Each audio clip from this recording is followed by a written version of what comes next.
పెద్దపల్లి జిల్లా రామగుండం పారిశ్రామిక ప్రాంతంలో బీజేపీ శ్రేణులు తిరంగా ర్యాలీ ఘనంగా నిర్వహించారు. గోదావరి ఖని పీజీ కాలేజ్ ఆవరణలో విద్యార్థులు, యువకులు, మాజీ సైనికులు, వాకర్స్ పెద్ద ఎత్తున పాల్గొని త్రివర్ణ పతాకాలతో నినాదాలు చేస్తూ ర్యాలీ నిర్వహించారు.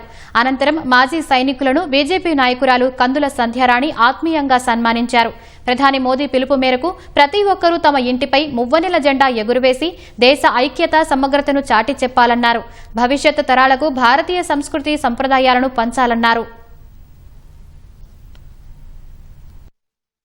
365 రోజులు ఈ దేశ రక్షణ కొరకు కుటుంబాలని, ఇల్లును వదిలి దేశ రక్షణలో పనిచేసినటువంటి ఆర్మీ జవానులైనటువంటి ఎక్స్ ఆర్మీ సోదరులందరికీ కూడా ఈ రోజు సత్కరించుకోవడం నిజంగా కూడా చాలా అదృష్టంగా భావిస్తూ వారందరికీ కూడా హృదయపూర్వకంగా మేము శుభాకాంక్షల్ని తెలియజేస్తా ఉన్నాం. భారతదేశం అంటే ఐక్యతకి నిదర్శనము, భారతదేశం అంటే త్యాగాలకి ప్రతిరూపము, సంస్కృతి సాంప్రదాయాలకి నిలయము.